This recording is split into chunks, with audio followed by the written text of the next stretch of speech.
Keeping Up with Jones, the Lonnie Jones podcast adventure, is sponsored by SJ&L General Contractors. They are licensed in both Alabama and Tennessee, and they provide services such as mass grading, storm drainage, sewer and concrete improvement, asphalt paving, erosion control, demolition, and heavy hauling. If you need any of these services, contact them 931-433-4660, 931-433-4660. Also, they are in need of heavy equipment operators, concrete finishers, CDL dump truck drivers, and pipe layers. If you're interested in employment with this family-owned business, you can go to the website www.sjnl.com. That's www.sjnl.com.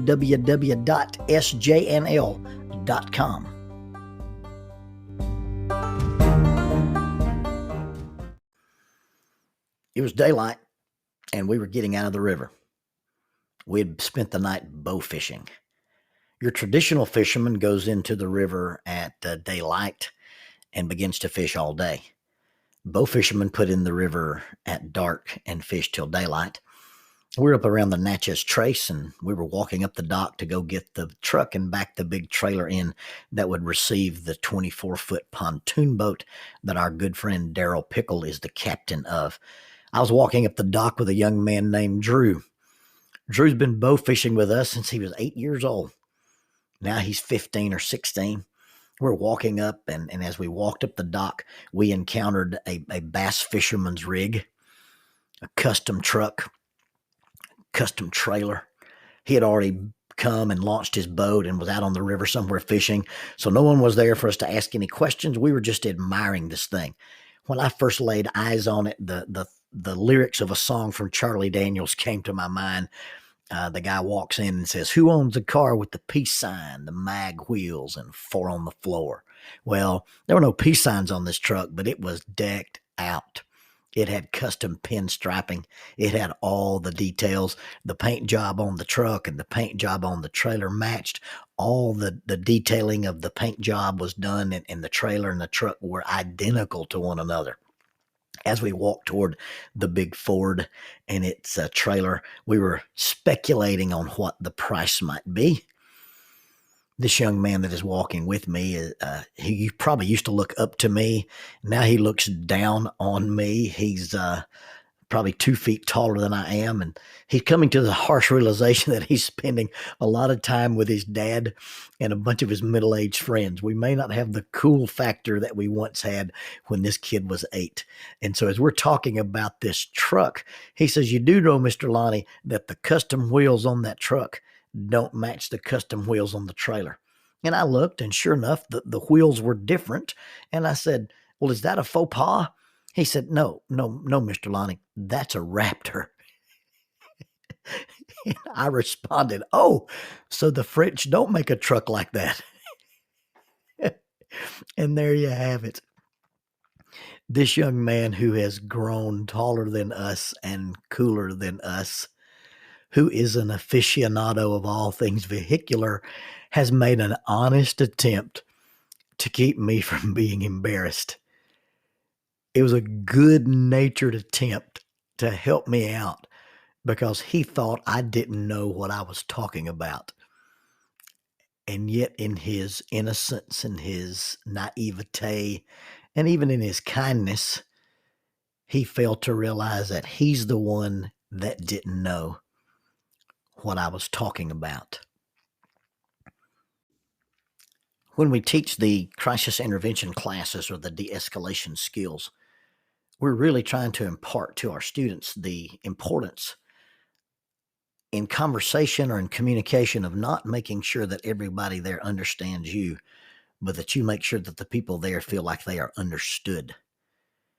In the presentation that we do, one of the slides says that most people in their conversations or in their communication feel like they are unheard, misunderstood, and not accepted. And what we want to do is we want to listen to people in such a way that they feel like they are heard, understood, and accepted. I can remember in the summer of 1996, we were visiting in Des Moines, Iowa. Myself and 3 young men from my youth group had gone out there with a mission team to help them in some flood relief. I think it was the Raccoon River had gotten out and had flooded the area, and we'd gone in to do some relief. We ended up delivering about 70,000 pounds of sheetrock and 2 tractor trailer loads of mattresses.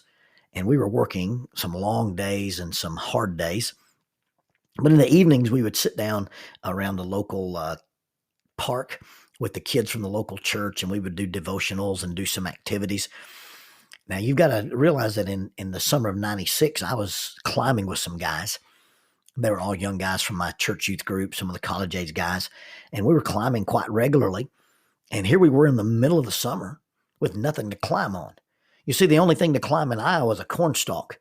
And because of the recent flood, the corn wasn't even standing.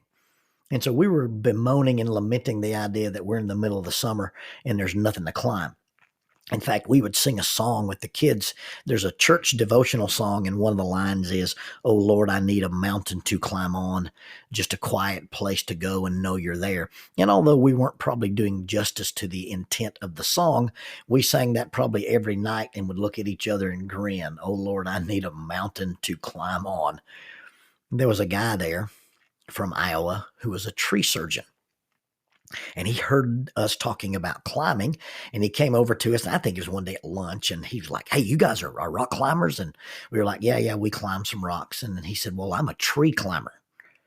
And my immediate thought was, well, I climbed trees when I was 8. But I didn't say that out loud. But he wanted to talk about climbing with us. Now, what you need to understand is that rock climbers climb rocks, and we only use the ropes to catch us if we fall. Tree climbers actually climb the rope to get into trees. It's called a single rope technique or a double rope technique. Tree climbers will use hawser-laid ropes. Rock climbers will use a dynamic rope that has a cord that is surrounded by a braided sheath called a dynamic kern mantle. A tree climber will use mostly steel equipment. Rock climbers, because we're sensitive about weight, will use only aluminum equipment.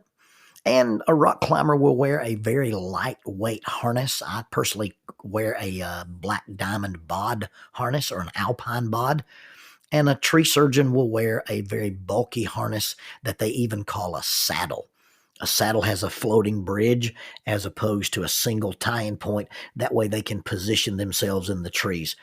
And we weren't really mean to this guy, and we weren't really rude to him, and he wanted to talk about climbing and ropes and knots, and we tolerated it, but really unconsciously or inside our heads, it was, "Hey, go away, kids, you bother me." But we survived the week in Iowa. We did the things that we were supposed to do, and then we came back to Alabama and started climbing again. In 1998, I had the opportunity to be involved in a project we call the Kill Mountain Project, and we built our first ropes course.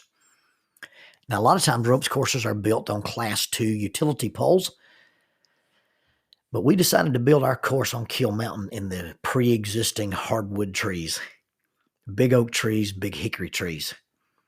And when you start building obstacle course elements 35, 40 feet off the ground in the hardwoods, you learn that some of the things that you use in climbing don't apply. You can't use chocks or batons or expandable cams.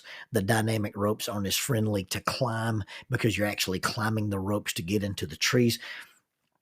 Do you know what I would give to spend another 2 hours with the tree cutter from Iowa? Do you know what it would be worth to sit down with him and learn the things that I didn't know that I didn't even know? You see, everybody we meet knows something that we don't know and can see something that we can't see. If we're in a conversation and we believe that we're the only person who knows what we're talking about, if we get into a conversation and we believe that the other person has no idea what they're talking about, then we cheat ourselves out of some very good opportunities to learn. We miss some very good opportunities to grow.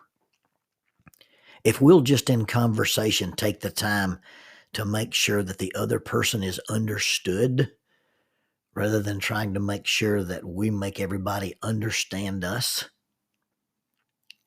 we might really have a good opportunity to listen and to learn and to grow from a different perspective.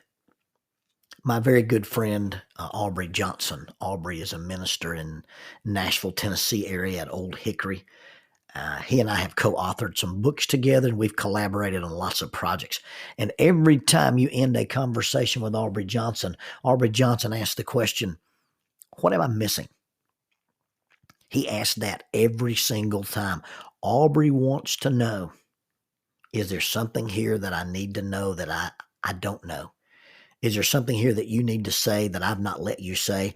Is there something here that I don't know that I don't know? I remember watching the little animated film Pocahontas with my daughter. And she sings the song to John Smith about learning the things he never knew. He never knew. You see, sometimes we think that somebody's making a grievous error in their judgment. Sometimes we think somebody's making a mistake or doesn't understand something. And if we think that we're the only person who knows what we're talking about, the real faux pas is when we fail to learn the things we never knew. We never knew.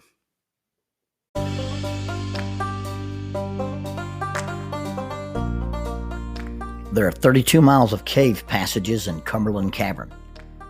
333 feet underground is the Volcano Room.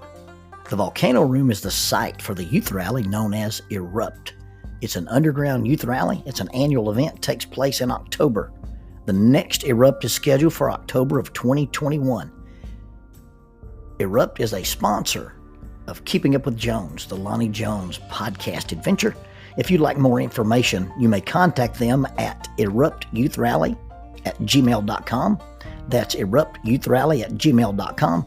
Or check out their website for more information, 3 W's and a dot, eruptyouithrally.com, www.eruptyouithrally.com.